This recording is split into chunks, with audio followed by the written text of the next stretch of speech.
welcome everybody to another edition of Acoustic Northeast. This is a show where we talk about singers, songwriters, and the acoustic music scene in the Northeast United States. We interview musicians who also play live for you and us in studio. Right here in the studio. I am co-host George Malice, along with Other co-host Dave Goldenberg, and we need you to know that we are sponsored today by hearitthere.com, which is where you should go anytime you need information about live music and performance if you're in the tri-state area. It's a great resource. Also, WBXO Internet Radio, streaming live from beautiful Hopewell Junction, New York, where they stream not only classic rock, but a certain podcast that George and I are both very familiar with, and Hudson Harding Folk Radio Promoters, because who needs promotion more than folk artists? So you can listen to us, obviously, where you're listening right now, wherever you get your podcasts, and you can also check us out on YouTube. We have a website, acousticnortheast.com, and of course you can listen to us on WBXO.com. And today, George, who do we have in the studio? Tell me, because I wasn't there. You were absent and you didn't even have a note. So we have singer-songwriter Erik Rabasca. Who's great. Who's a Connecticut guy, and that's who we got. So listen to the show. Check us out now. I'm going to listen because I wasn't there. Okay, so listen to the show, will you?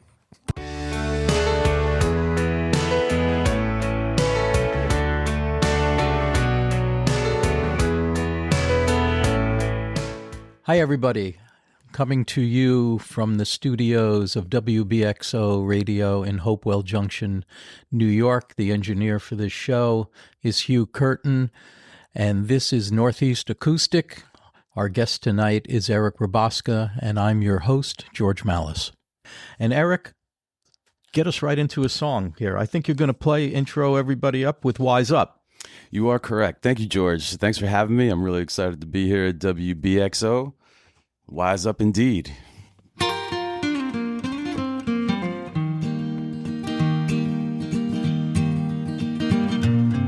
Wise up, wise up, wise up with the wise ones who see downfall around them as a warning to oneself.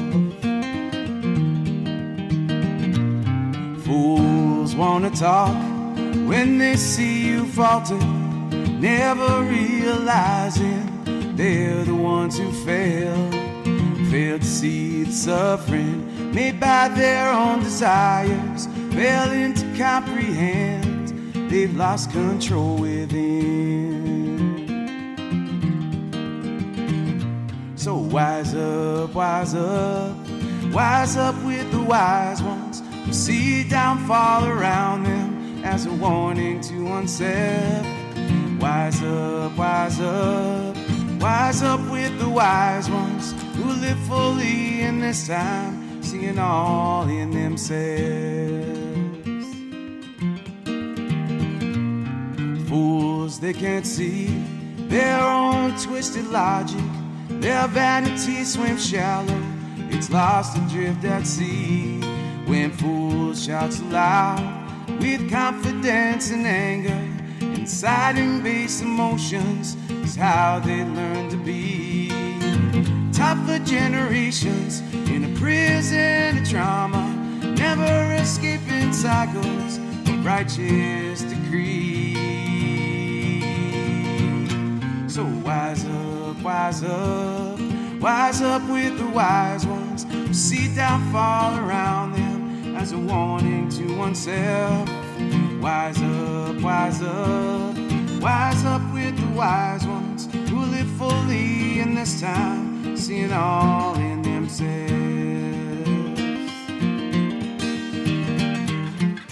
Downfall comes so quickly when ruined by greed, with dismissive indignation while we're watching others bleed. Downfall swells so loaded like an overflowing river, breaking weak foundations, strangling good deeds. Fools don't want to see reality around them. Fools are ignore all signs on their path to be free. So wise up, wise up, wise up with the wise ones who see downfall around them as a warning to oneself. Wise up, wise up, wise up with the wise ones who live fully in this time, seeing all in themselves. Wise up, wise up, wise up with the wise ones who live fully in this time, seeing all in themselves.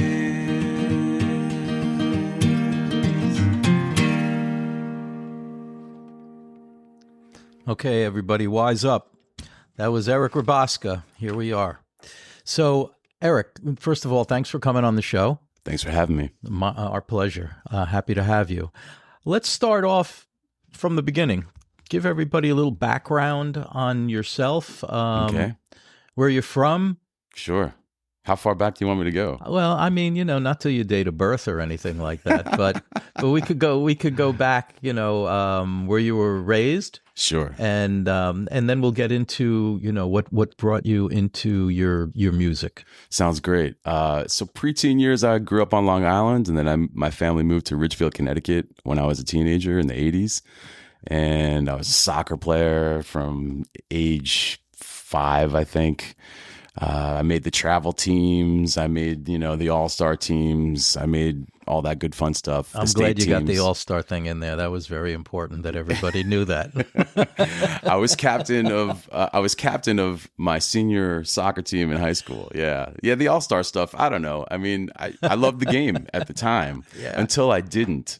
And then I wasn't having fun with it when I got to college, and that's when I really dove deep into music. I went to Brandeis University up in the Boston area. Sure.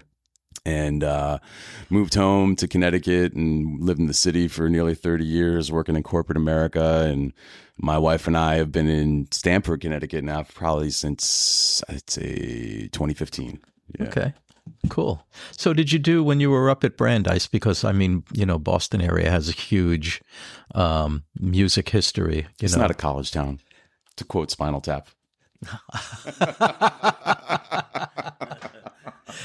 Is that where you kind of got into music, up in Boston? Coffee houses and stuff like that? Or did you? No, believe it or not, I got into music at a very early age. Back in the late 70s, early 80s, when you had those single cassette Sony players, the first records I bought was Ozzy Osbourne's Diary of a Madman and Iron Maiden's Number of the Beast. And my parents thought I was like a devil worshiper or something, but because you can only listen to the 2 cassettes that you owned at the age of 11 or 12, I listened to those 2 repeatedly and started analyzing all the details of the music, how the bass works with the drums, what rhythm is, understanding melody without knowing what the terms were at that age. Yeah. But I got so deep into those records, and it's because of that I started listening to everything that way. So whatever was on the radio that my parents were listening to. When I got to college, I found jazz. I didn't study jazz. I wish I did, but I found jazz. Of course, the first 2 records there were Miles Davis' Kind of Blue, which everybody should own and probably does. And the one that knocked me for a loop and just made me understand that there's a whole other dimension of music was Love Supreme by John Coltrane. And I'll throw in Allman Brothers Eat a Peach for high school years, along with all the heavy metal that I listened to back in in that day. But college is where I really started to explore jazz and improvisational music, which took me to New York City. And I was out every night. You can see anything. I saw John Zorn at 10 o'clock on a Tuesday night this past week, playing with the new Masada Quartet. And there's something about improvisational music that just made me feel alive in a way that I'm sure Deadheads feel, or when the Allman Brothers are doing the Mountain Jam. It's the sense that you belong to something outside of yourself, but also belong with everybody in that. Very cool. So what I'm picking up is, I mean, you're obviously into many different genres of music. Yeah. And like you said, you got into like picking apart bass lines and all that kind of stuff. So that leads me to ask you about, so the work that you've done and recorded, I believe you're self-produced. Am I correct? Yes. So I would say, and you can please correct me if I'm wrong, that you drew from all of your, let's call it education of listening to different genres, that you worked that into your production? Yes, absolutely. I'm still trying to figure it out. Sometimes you get a little closer to the sound in your head and sometimes not. I think the record I'm working on right now, I'm for the first time taking the time to really get it right. So it's going to be as close to a country swing, folk vibe. Okay. But I think also the unifying thing for all of music is community, or regardless of genres, like that sense of community and that sense of striving to be connected to something outside yourself. Yeah, we'll touch back on that later. Let's touch base on the different genres that you've put out to date a little bit. Let's talk a little bit about the Light Warrior project that you did for. Sure. Light Warriors is on my Highest Frequency Records label. And that project was an aspirational project that I've loved big bands. In the 90s, I saw a group called Groove Collective. They were an acid jazz band, and they brought in a little bit of hip hop and jazz into basically just groove music. There were a lot of underground bands I saw in the city that inspired the Light Warriors project that blended a bunch of genres of funk, soul, a little bit of rock, a little bit of psychedelic, a little bit of free improvisation, but being able to come back to a tight, deep groove. I guess that's as close to a funk project as I got. But the messages and the songs were really observational, and in the hope of aspiring to that unity that I think everybody really truly wants in life. What do you find yourself drawn to right now when you're listening to music? Is there anything in particular that's tickling your fancy that's out there right now? Ryan Davis and the Roadhouse Band has been really interesting to me. He writes these long 8-minute songs. He's got a touch of Dylan. He's got a touch of John Prine, but he is uniquely his own artist, and a little bit of indie, I guess, maybe early Beck, but he's of the day, and I'm completely into him. I mean, the 8-minute songs don't feel like 8-minute songs. Really? Yeah. Wow. Yeah. Okay. New Threats of the Soul, I think, is the newest record. Okay. But your newest record that you're working on, you said it's more country swing type of thing? Yeah, I think, like the song Wise Up, it's going to be more in that vein, probably with a touch of Tom Waits as well. Okay. Yeah, I'm a big Tom Waits fan. So you've had this progression in your music, and like you said, different genres. What do you think led you to come to the latest project? Was it just something different that you wanted to do, or? Yeah, I mean, my wife and I do a lot of road trips, so we pop on Willie's Roadhouse. Oh, yeah, on Sirius XM, yeah. Pretty much for the last 5 or so years, that's pretty much all we listen to. So it started to seep into my soul. And I think as Light Warriors wound down, and I have a few other projects as well on Highest Frequency Records that are collaborations, the timing of those projects getting, not as busy, just coincided with this country music that I've been enjoying, and the real roots of it, the early stuff, is what I love about the Roadhouse. Yeah, I agree. I love country music. I'm not enamored with like the top 40 country music that's out there, because it's just a matter of throwing stuff out against the wall and see what's going to stick. You got 5, 6, 7 writers on a song or something. It's just, I'm not with it either. Yeah. Music, I think any top 40 music of any genre is just about like fun and good times. I'm not hearing, and maybe I'm just missing it because I'm not listening to it. But I like message music. I like music that goes a little deeper. I love poetry. Where's the poetry of music today? And then there are people you know? There are. Yeah, but they're just underground. The industry doesn't want to promote that the way it used to. That's the way the industry is now. Yeah. You know, it's a shame. There's so many people. I mean, the music industry we know has changed drastically. The opportunity for basically anybody to record a song or an album is out there because you can do it at home or whatever. And it's saturated now, you know, so it's tough. I think it's harder. In some ways it's easier to be heard today, but in some ways it's harder to be heard today also, just because there's so many people out there. Yeah. But you're part of a great community in Connecticut. Yes. And it's along I'm going to say the I-95 corridor pretty much.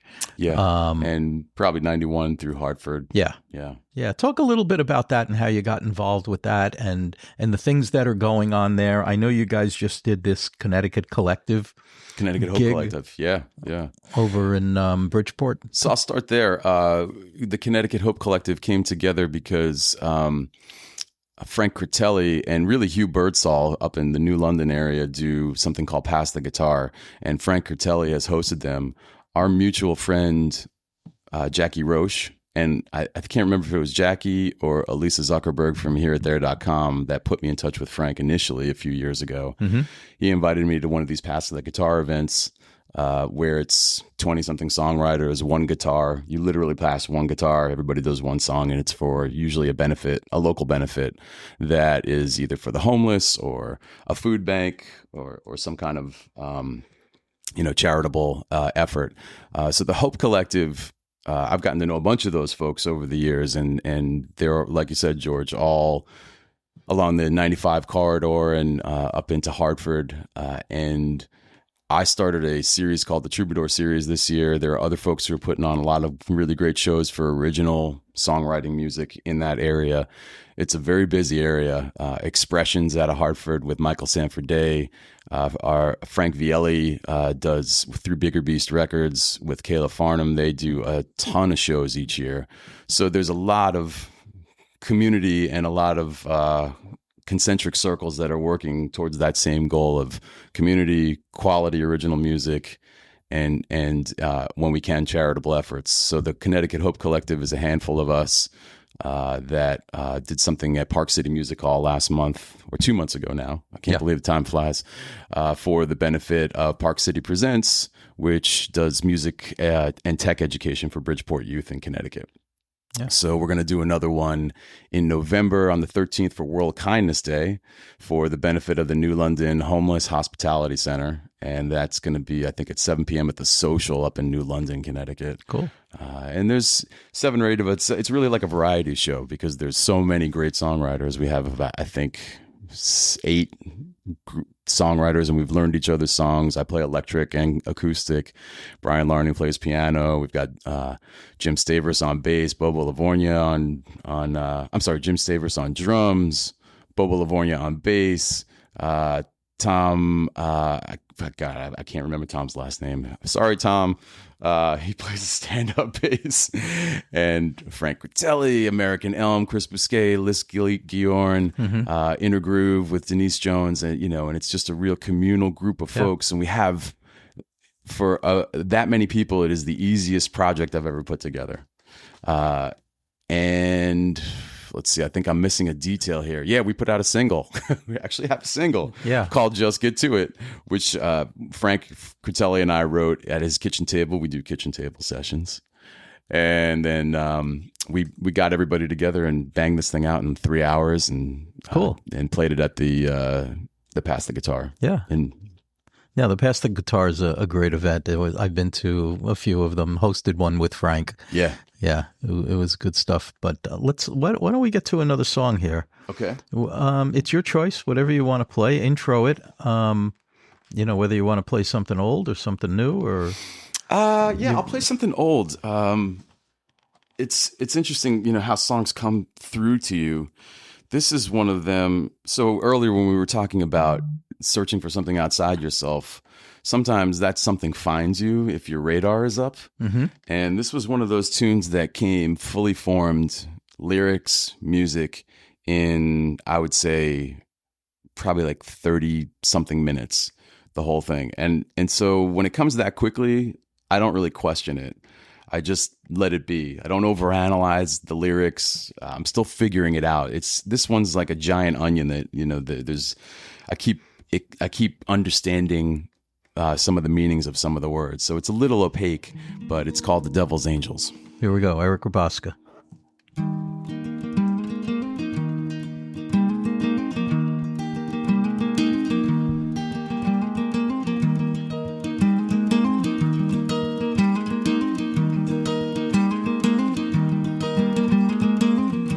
Devil's angels hover, lift off to victory smothered. Lengthy competition signals, old ways dying and brittle.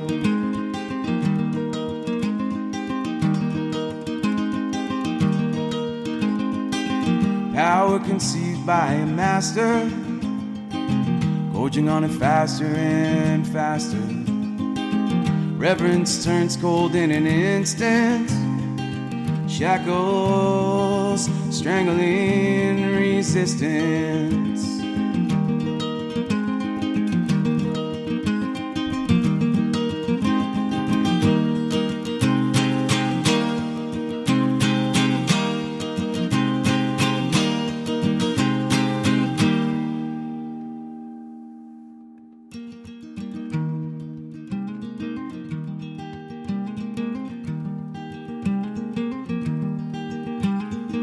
Security strikes at the fearful under guise of protecting people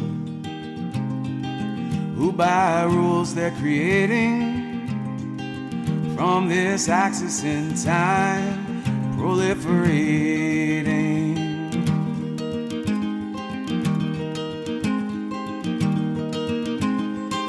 Survival of joy is the mission, from mountains to ocean in between them, evolving from next generations, learning faster than those who create them.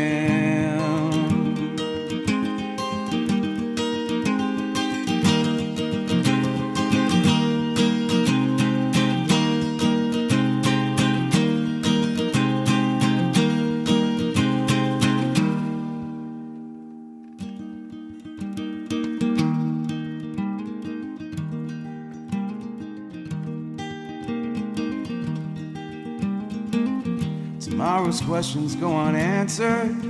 The glory of past we wish to capture. Meaning we seek through existence. This challenge continually infrequent.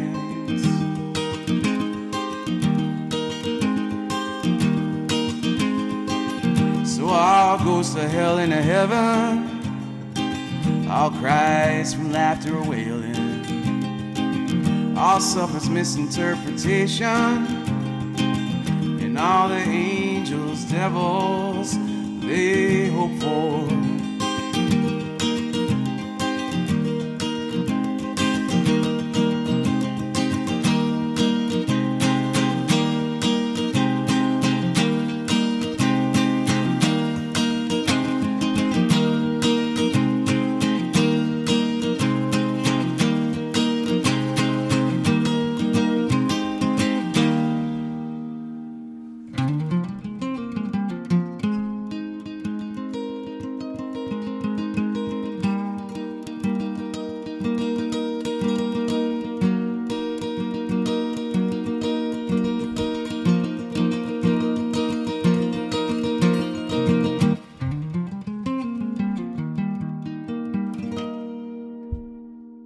Beautiful. Great song. Thank you, brother. So you said that came to you and like totally complete in about a half hour? Yeah, I just got out of the way. It was a feeling of something bigger than me is happening. Get your ego out of the way and just listen. And I didn't write it. I don't think I wrote that tune. It just came through me. Give me like, where were you at the time? It was, I would say, let's see, that one is probably around 2014. And I was done with corporate America at that time. I just, I met a lot of great people in corporate America, and I really benefited from the experiences there. But for me personally and spiritually, it just wasn't a place that was serving what I needed to do anymore. So I was trying to figure out a way to get out of that and get to music, which is what I'm supposed to be doing, I think. Yeah.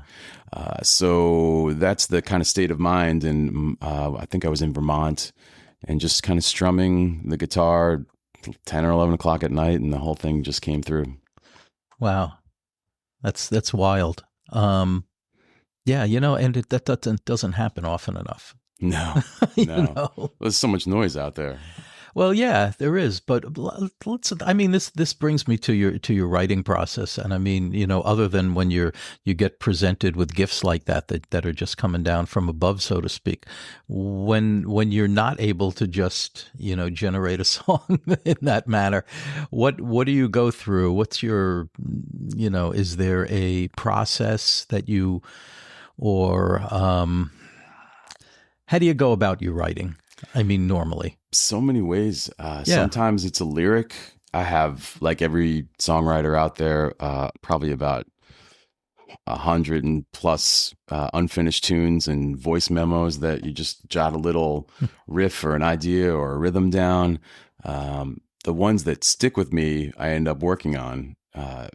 So I have all these little phone recordings for when I don't have ideas. When you're stuck. Yeah, but I haven't been stuck recently. And I think it's just because I'm in a certain kind of flow, doing a single style or a blend of complementary styles, with the country, swing, folk, Americana, all that kind of works together, I think. And some tunes work not that way.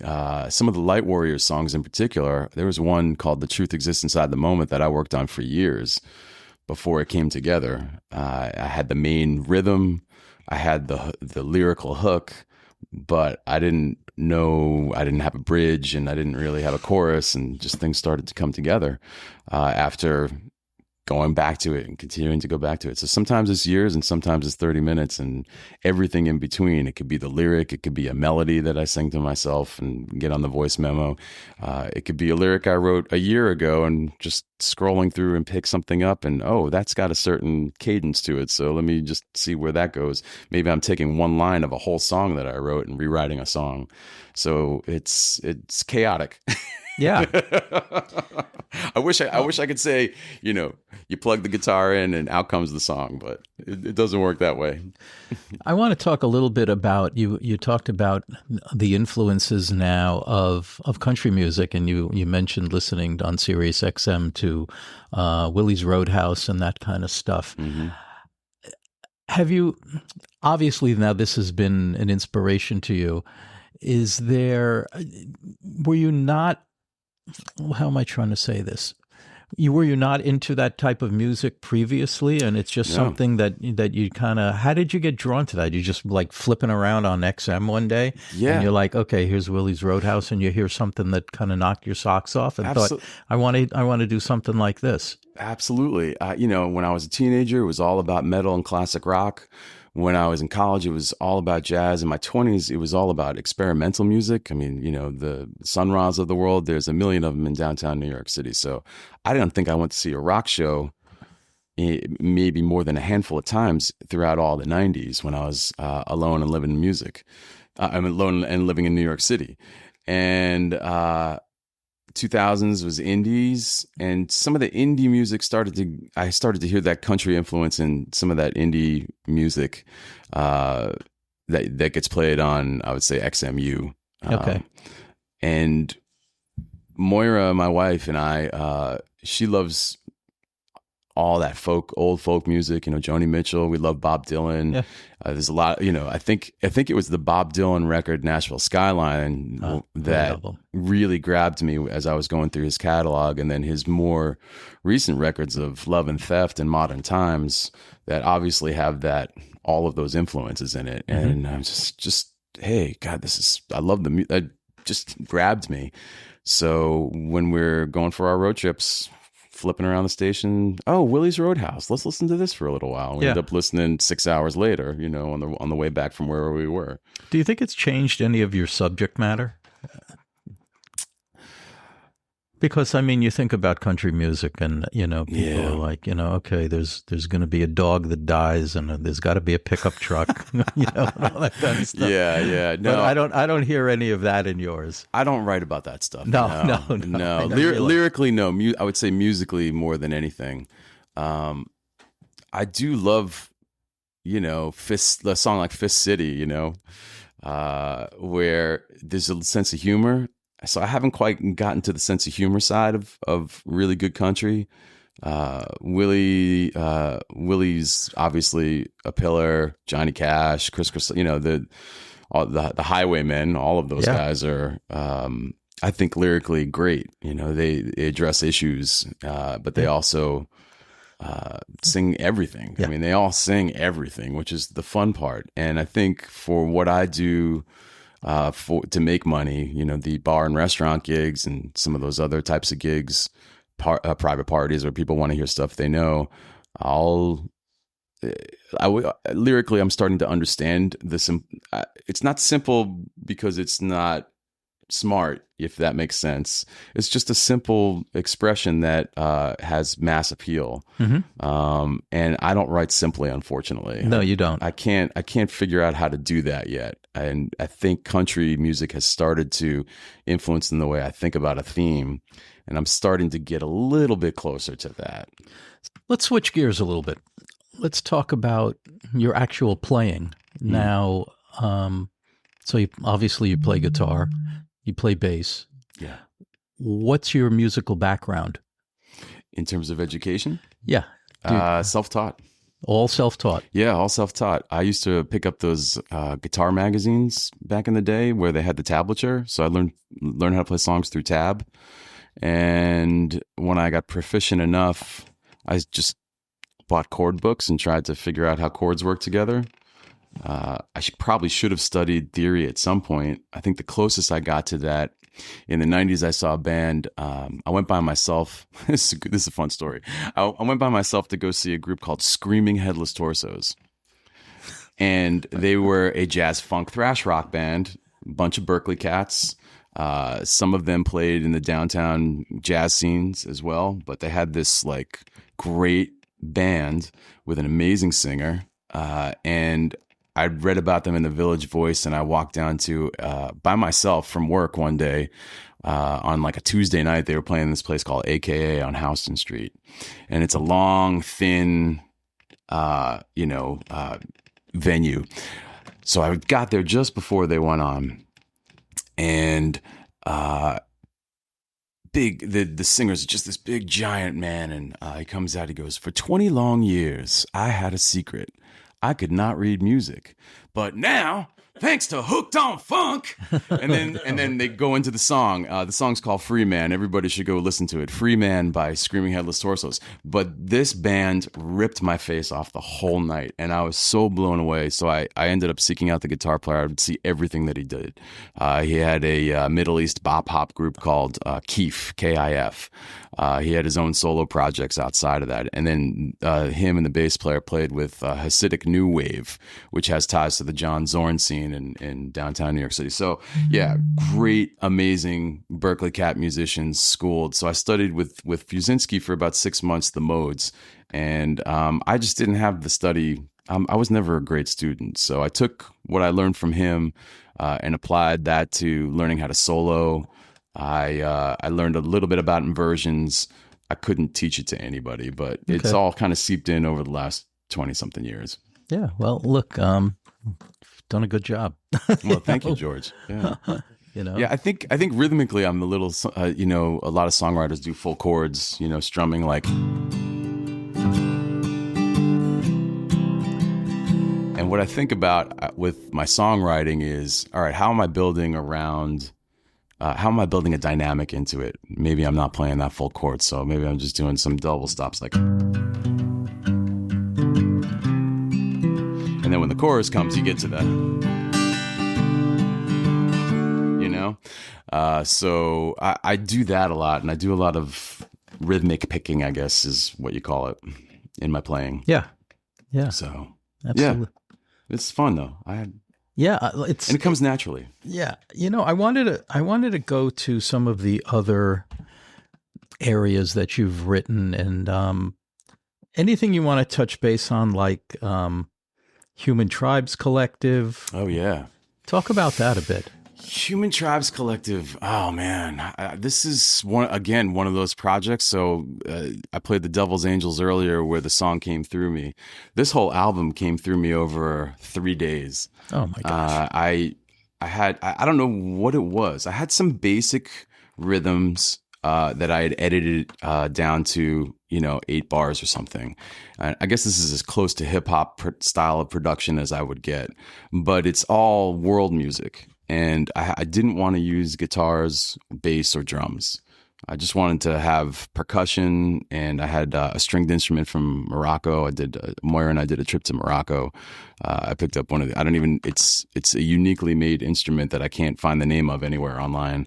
And it opens the album with like a kind of thing, and it puts you not in the United States. And everything on that record is like first or second take. Wow. And I just kind of put it all together in a way that I took maybe a week to mix, and then I put it out in 2020. All this happened right before the pandemic too. So whatever was in the air right before the pandemic, literally and figuratively, kind of channeled through me. And it's, I would say, not traditional songwriting, to what we were talking about right earlier about today's songwriters, younger songwriters. Very non-traditional music. I got a great review on it that said it was groundbreaking, and I thought, wow. I mean, you don't look for reviews or for validation. I knew it has its own energy and vibration, and I was really proud of it and put it out there. And yeah, Human Tribes Collective. The album is called Codes of Creation. So that brings me to where people can listen to your music. I think Bandcamp is the best spot. Okay. Go to highestfrequencyrecords.bandcamp.com. I am increasingly not for a certain popular platform for a variety of reasons. You can say it. Spotify, yeah, they don't. It's not about how they pay musicians. It's what the CEO represents and who he is as a person, and it's not for the people. So I'd rather maybe listen to Tidal. I think Google's MO, which owns YouTube, I think Google's MO is still "Don't Be Evil." So I listen to YouTube music a lot, and I listen to Tidal because that's artists. Right. Heavily artist involved. But Bandcamp is, the most. And actually, I'm a founding member of Subvert, which has yet to launch. But Subvert is going to be a Bandcamp-styled, community-run and organized record label. I don't know how like a co-op, basically. That's cool. Yeah. I think they have 1,000 artists and labels signed up. So my record label, Highest Frequency Records, I signed up for it, and we'll see where it goes. Hopefully it'll be something that catches on down the road. Okay, cool. Well, it's time for another song. So, your choice. My choice, huh? Yeah, your choice. I guess you want to hear one of these. So you want to hear another Light Warriors song? Or? It's up to you. If you want to give people a little, little variety. A little variety. Of what they might hear.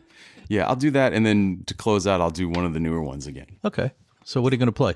So this song is called One. Yep. And it came, the concept is very simple, oneness. It's mostly a 1-chord song. It's a singable song. And usually people who haven't heard it start singing it with me at shows. I get them to, this is my sing-along song. This was a 2020 project, 2019 going into 2020, Light Warriors was working on a record. And when the pandemic hit, we wanted to have something out. Right. So I had a collaboration of, I think there was like 8 versions of this tune that we released as an album called Book of One. So it's 8 versions of this song, and everybody had their own spin on the concept of oneness. So I'll do a mashup of Lila June Johnston's verse with my own verses. And One. Here it is.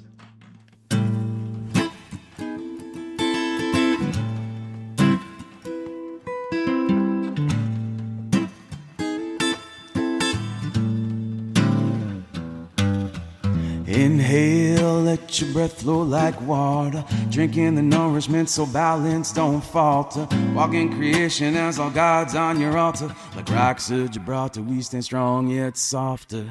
We foster upgrades, we program your DNA. Shine light in your airways. From the learned ways, we see you hardened by swordplay. As we decode the haze, when lost in the maze, we help you climb towards one volume of unity, one divine light shining individually, one collectively transforming community, one piece in the human family. Hey.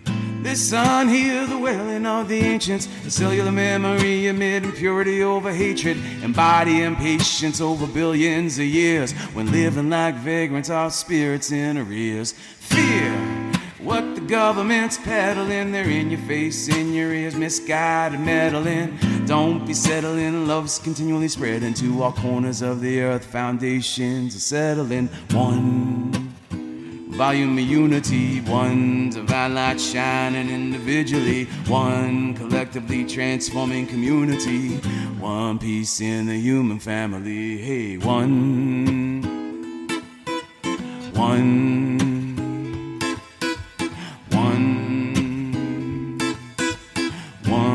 piece in the human family, yeah.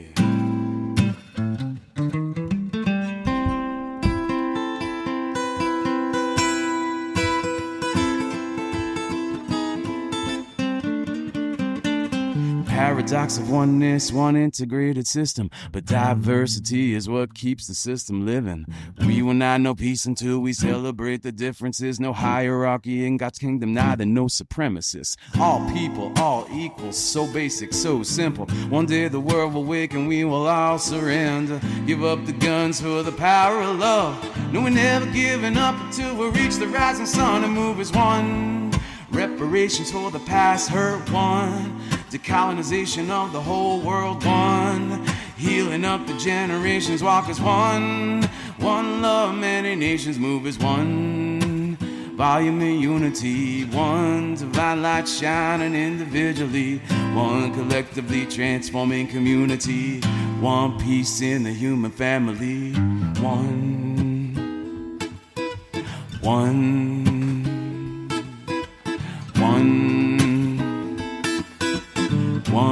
piece in the human family.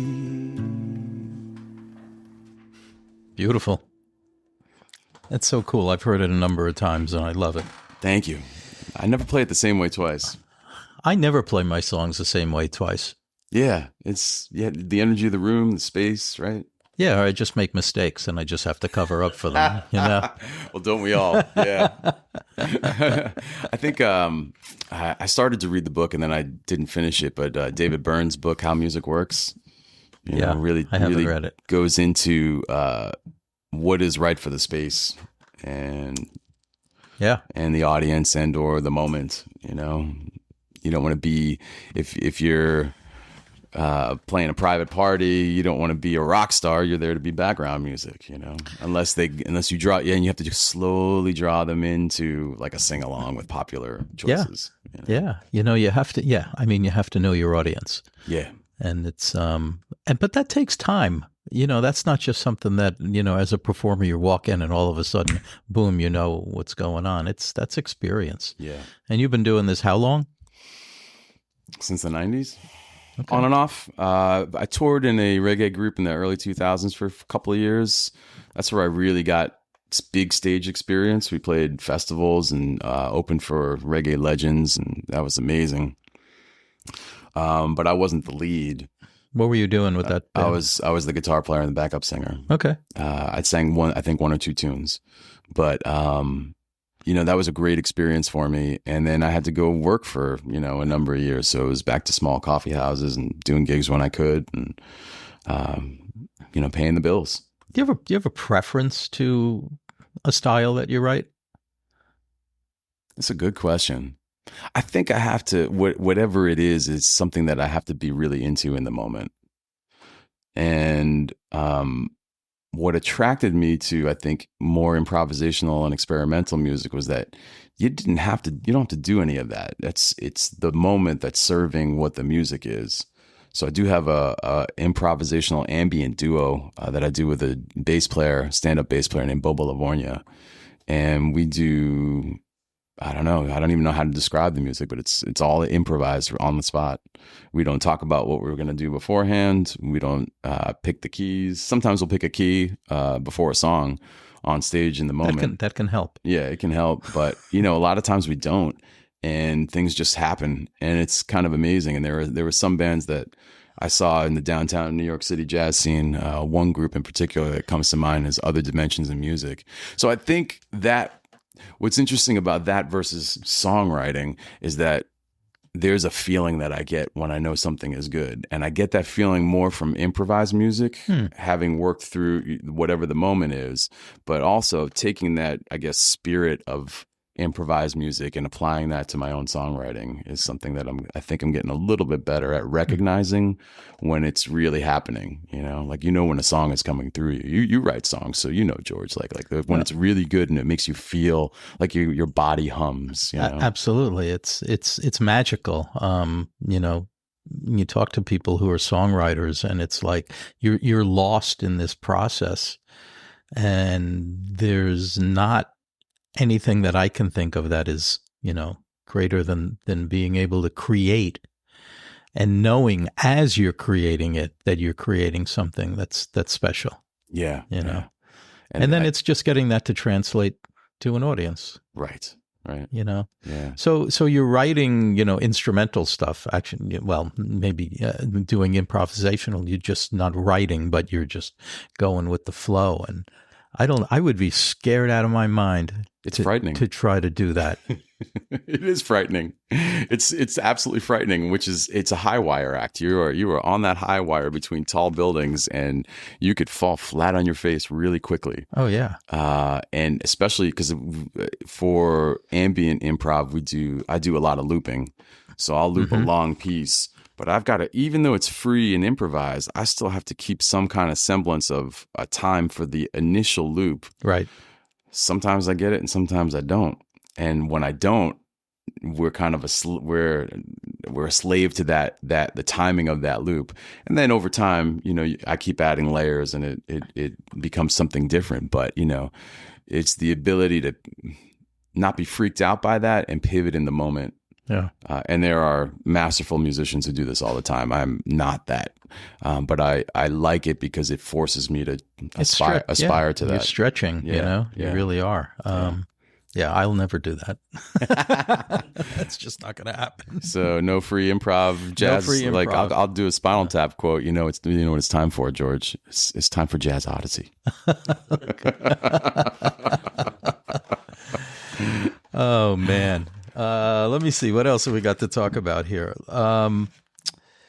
Okay, let's talk a little more about giving back to the community, because you and I were kind of like, we have the same ideas as far as, we want to go out there, we want to write, we want to perform, but we also want to give back. And you do take care of these other singer-songwriters with these series that you put on. Let's just talk a little bit more about that. Yeah, so in 2 locations right now, Hot Rod Spotlight Lounge up in Middletown on the second Saturday of every month. Connecticut. In Connecticut, Middletown, Connecticut, not New York, yeah. And then Hamden at Haven Beer Company on the last Tuesday of every month. I curate and host something called the Troubadour Series and invite whoever's available from the scene, and I get introduced to people. People are giving me suggestions now. I'm booked into next year already, and it's what the songwriters who participate in it tell me is that it's a really great coming together. And sometimes we have great audiences, and sometimes not, but we're all there for each other, and I make sure that everybody has to get paid unless they say no. But I really want that to be something for them. It's low risk stuff. Everybody plays for 30 to 40 minutes. There's 4 of us usually on a bill, sometimes 5, sometimes 6. And we have a lot of fun. And it's a great way to stay connected to folks because everybody's so busy that it's hard to see people. And Right. so selfishly, one of the reasons I started it was so that I can see people, and I gig 3 or 4 times a week. So it's really hard to, on the nights off, get motivated to go out and do anything because I'm not getting any younger. Well, none of us are. So, based upon that, people are going to be hearing this interview over a couple of different sites and stuff, and when it's going to go out. But so we're not going to talk about necessarily places that you're playing, but I will bring one up because it's in November, and you're going to be playing with Dave Goldenberg, and you're going to be doing a house show at my place. Yes, I'm very excited about that. And it's going to be cool because the two of you are very different. Dave Goldenberg is a comedic, satirical writer, and you write in all your different styles, and you guys are going to song swap and do whatever. But if people are interested and you live in the area of New York, Connecticut, Jersey, and you want to come out and see a cool house show, the best way to do that is to get in touch with me, and I'll give you my email. It's gmallas, M-A-L-L-A-S, @comcast.net, and you can reserve your spot. That's November 9th, house show in Brewster, New York at 2 p.m. So if anybody's interested, you've liked what you heard about Erik so far, and, it'll be a lot of fun. Yeah, there will not be free jazz, just so everybody knows. It won't be free jazz. It won't be free jazz. And it's not a free show. People have to donate. Excellent. Can I also plug the Connecticut Hope Collective? Yeah. The Connecticut Hope Collective is playing at the Social for the benefit of the New London, Connecticut Hospitality Center, Homeless Hospitality Center. And it's a free show with a suggested donation of $15. And we'll be passing the hat as well and trying to raise a bunch of money for all their services. That's cool. Yeah, it's great to give back, and that's one of the reasons why I like to do house concerts, because so many venues have closed since COVID, and the house shows are a great way for people to come and mingle and get to really know the songwriters intimately. I haven't done many of them, and I'd like to do more of them. So if you're out there and you like what you hear, you can reach me at Erik Rabasca on Instagram at ERIKRABASCA, and just send me a DM. Yeah. And if anybody's out there listening, you want to book Erik, now you know how to get a hold of him. Thank you for allowing me to do the plug. Yeah, well, that's what we're supposed to do. We're out there so that we get our music heard, and give people an idea of who we are. So why don't you give us another tune? Sure. I think you've heard this one before, but this is as close as I get to John Prine. This one's called Fooling Yourself.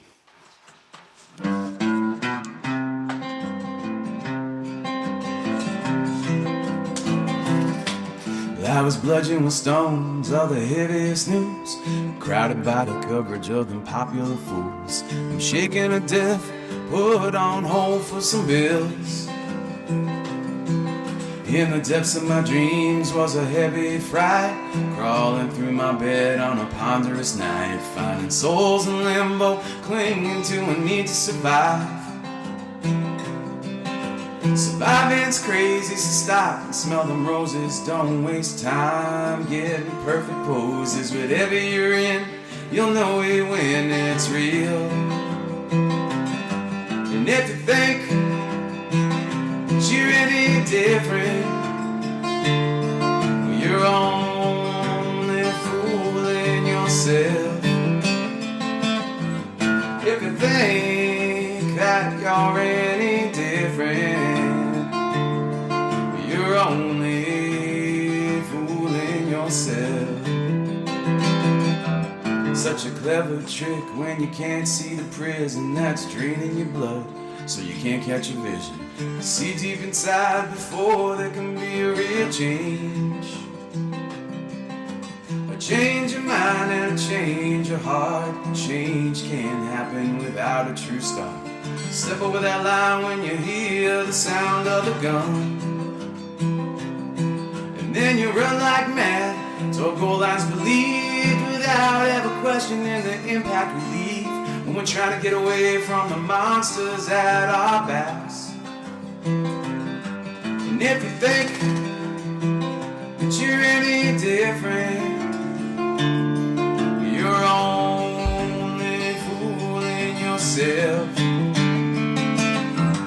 If you think that you're any different, you're only fooling yourself.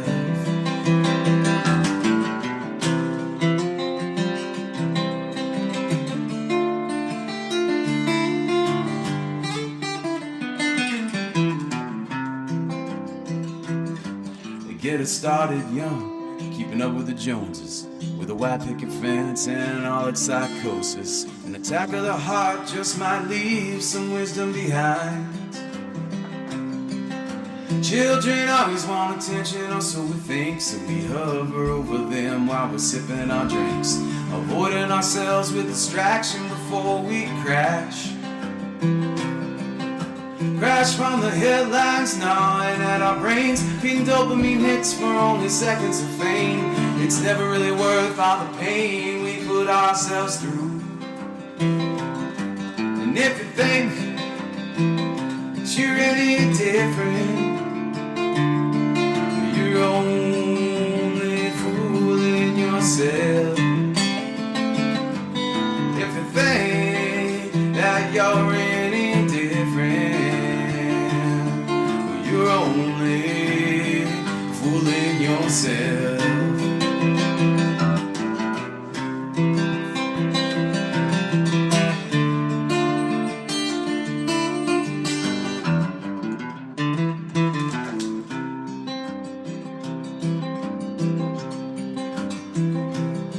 It's so much harder to process when a laugh's on the line, when you're shutting down the sorrow of the pain left inside. On an unsteady shelf is chapters of past years. It's time to go. Wanna get away from here, get away from being fodder of unrealized needs. Maybe there's some peace to find past the next pending chain. If you wanna make it stop, you gotta make it crumble. Someday in one's life we gotta stop all our rumbling, 'cause every life story always ends the same. And if you think that you're any different, you're only fooling yourself. If you think that you're any different, you're only fooling yourself.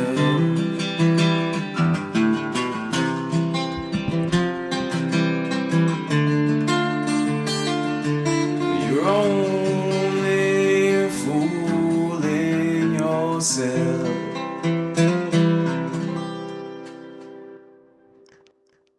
Erik Rabasca, everybody. That's a great song. Thank you, man. And it's so damn catchy.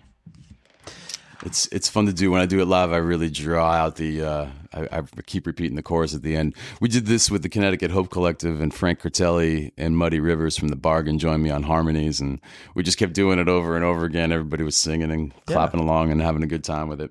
It's great to have a song like that people can sing along to. Yeah. That's dynamite.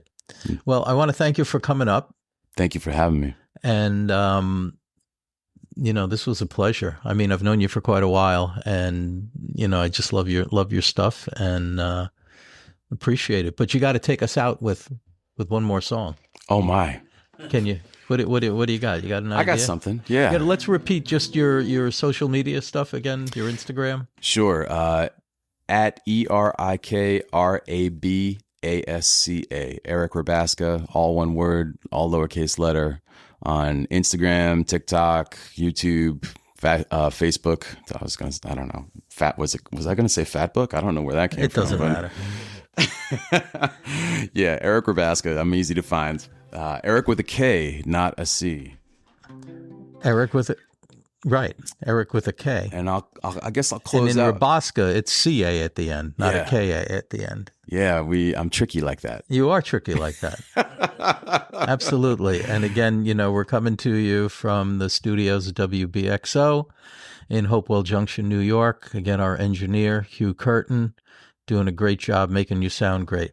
So again, thanks for coming up and take us out with a tune. Okay, thanks, George. And thank you, Hugh. Thank you, WBXO. It's a real pleasure to be here. I'm going to close out with a song called Try a Little Kindness.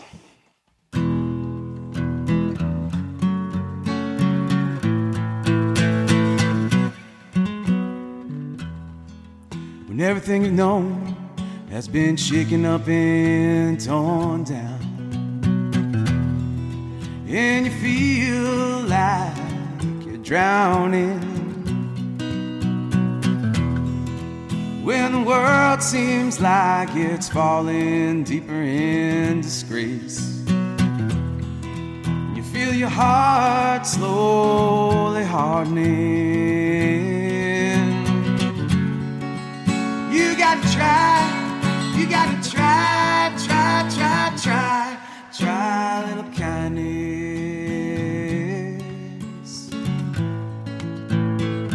Just try a little kindness.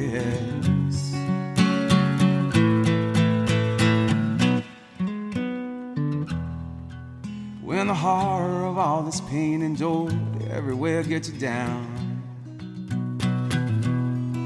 eclipsing all beauty in sunrises.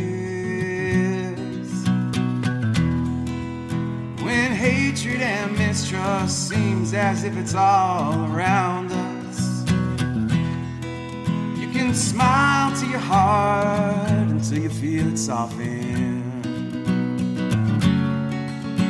You gotta try a little kindness.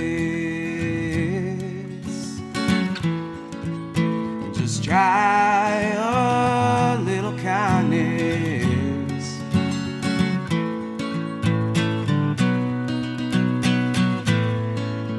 Cause kindness will never do you no wrong.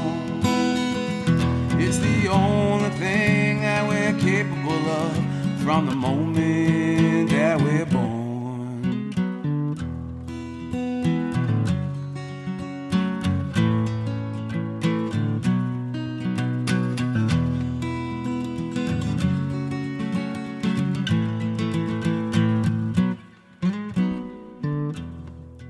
When you stand up tall, even though you want to lay down and cry in sorrow,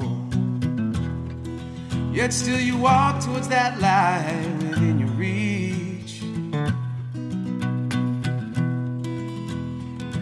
When hatred and mistrust is all around us, you can smile to your heart until you feel it soften. You gotta try a little kindness. Yeah, just try a little kindness. Well, you gotta try, you gotta try, you gotta try, you gotta try, you gotta try, you gotta try.